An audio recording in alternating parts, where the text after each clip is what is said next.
Live from Chicago's NBC5, this is NBC5 News at 10. A taste of winter in Chicago. Snow is already causing problems on the ground and in the air. Expect a messy commute in the morning. Some areas could get as much as 6 inches of new snow. Good evening and thank you for joining us tonight. I'm Nicole Marks. And I'm Matt Whitney. This is a live picture of Michigan Avenue. As you can see, snow is falling now near our NBC studios just north of the Chicago River. Let's go far out to the northwest suburbs.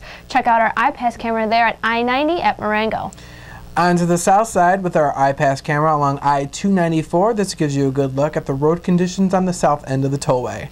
It's definitely coming down out there. Yeah. We have team coverage for you on our first major snowstorm of the season. We begin with Brant Miller live in the Weather Plus Center with the very latest. Brant? These are totals that we've received in the last hour. Let's give you an idea of just how much snow has fallen so far at several sites around the city. Lake Bluff, 2.9 inches. Barrington, 2.6, 2.5 in Batavia. Homewood at 2 inches. And we've still got more than half the storm to go, including some lake enhancements. So easily we could hit that 6-inch range. Let's give you an idea of what's going on right now as far as the snow advisory. All the counties you see highlighted in white are under that snow advisory. And let's bring up the radar and give you an idea what's going on. This is not just one system.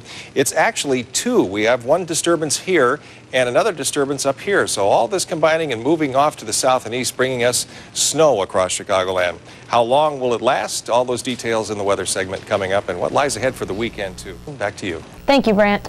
We have two reporters out on this snowy, cold night in Chicago. Let's begin with NBC5's Anna Devlantes live in Highland Park.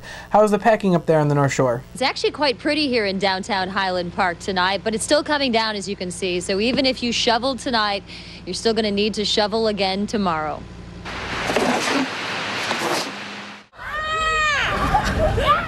Can you believe their very first snowball fight ever? And they were pretty excited about it, too. The snow, of course, can be fun. It can also be dangerous, and be forewarned because it could make for a pretty messy commute tomorrow morning. Live in Highland Park, Anna Devlantes, NBC5 News. Now, you know, when we keep seeing that snow in April, the novelty of never seeing snow before will definitely wear off. But it's fun to hear about that now. Looked very cute. They had a good time with it. And it is still pretty. It is very pretty. Thank you, Anna, for sharing that with us. Let's check in now with NBC5's Lauren Jiggett. She's been out at Hubbard's Cave all afternoon along the Kennedy Expressway. How are things moving at this hour? Traffic is moving very well, as it has most of the evening. It is getting a little icy out here, and the snow is continuing to pile on. But as I mentioned earlier, the evening commute wasn't too bad, but tomorrow morning's commute could be messier.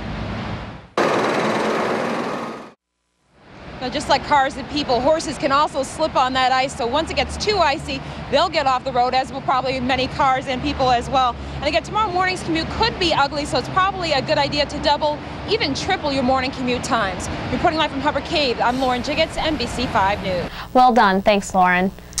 There are some flight cancellations and delays to report. There have been 100 canceled flights out at O'Hare. Arrivals and departures are running about 30 minutes late at O'Hare, and at Midway there are delays up to an hour.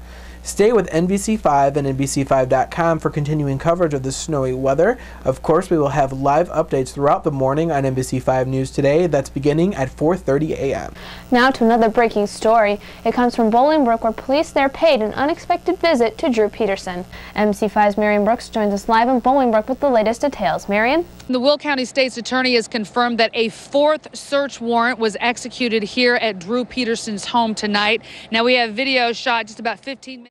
Now, the two vehicles, a Denali and a Pontiac Grand Prix, are still with the police department in their custody. And Brodsky, Peterson's attorney, says this 4th warrant is pretty extreme. Live in Bolingbrook, Marion Brooks, NBC5 News. Marion, thank you. Still ahead, tonight's special report, The Thin Blue Line. I think they tried to kill me. That's what I think. Tonight, a Chicago police officer tells the chilling story of what happened to her after she stood up to her bosses. Then, why some credit card companies can double and even triple your interest rates even if you pay your bills on time. And meet two girls who are breaking a barrier, proving that girls plus math and science make for good chemistry. 0.00 in the kitchen. Carson's. Tonight, credit card companies are under fire for changing the rules on their customers. It's called risk-free pricing. If a customer's overall credit score goes down, the interest on their credit card goes up. It's happening to millions of people even if they have never missed a payment. And it's not just for future charges, but what the customer already owes in interest. The stress it has caused affects us deeper than just financially. It has made us feel ashamed and foolish. Credit card companies defended this practice in Washington today. They say raising rates often help the customer pay back their debt quicker. President Bush says the world should still consider Iran a threat despite new intelligence the nation has cooled its nuclear ambitions. The new report suggests Iran stopped its nuclear program in 2003 because of pressure from around the world. It also suggests Iran would not be able to produce enough enriched uranium for a bomb until 2010 or even 2015. I view this report as a warning signal that they had the program, they halted the program. And the reason why it's a warning signal is that they could restart it. It's going to take up. Mr. Bush says he would still consider military action against Iran if necessary. The gender stereotype that girls don't do science has just been shattered. For the first time, 2 girls have won a prestigious national science competition. Amanda Marinoff and Janelle Schlossberger of Plainville, New York won the top team prize at the Siemens competition. Their project was a new way to treat tuberculosis. I had a passion for science because it's very empowering. It shows other young women that anything is possible, that any of your dreams, if there is a brick wall, that you can jump over it. Not only did they shatter a glass ceiling or jump over a brick wall, the girls won a $100,000 reward. Hey, not bad. Still ahead on the NBC5 News at 10, tonight's special report, The Thin Blue Line. This is what happens because, I stood up for myself. Chicago police officer takes on the city and her supervisor what happened when she hit the glass ceiling and decided to start the fight. Then why being fit is more important than not being fat. And Nicole, look, it's snowing outside on the magnificent mile. What can you expect for the morning rush hour? Brent will be up next with his Weather Plus forecast when we come right back.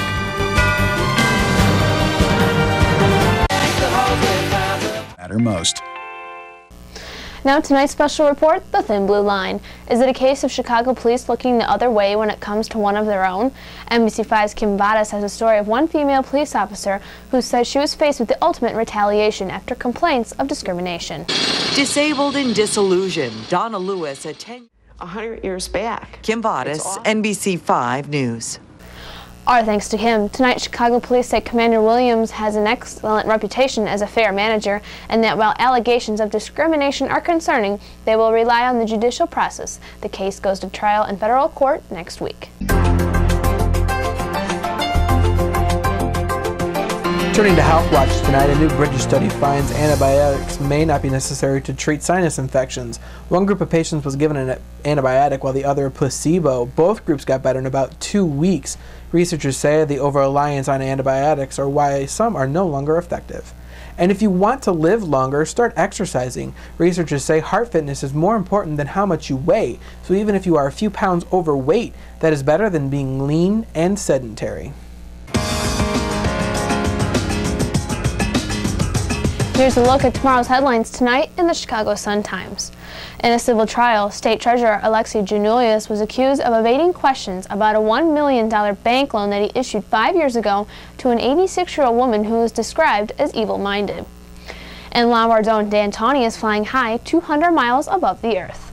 The NASA flight engineer talked with the Sun-Times about the space station where he requests regular doses of Cubs developments. Matt? In downtown Chicago tonight, a fundraiser to benefit St. Sabina's Church. The parish hosted a Raise the Roof party. The goal is to raise about $1 million to repair the church's roof. The congregation has been displaced until the repairs are made. Mayor Daley, Ches Ebert, Roger Ebert's wife, and you saw our very own Warner Saunders there among those in attendance this evening. Tonight at sundown, the Jewish Festival of Lights began, known as Hanukkah. At the Jewish United Fund, the staff there lit 2 menorahs, the candelabra symbolizing a holiday. It's feeling a lot like the holidays out there. You walk outside and it looks like a giant snow globe out there, Brant. This isn't just an average snowstorm.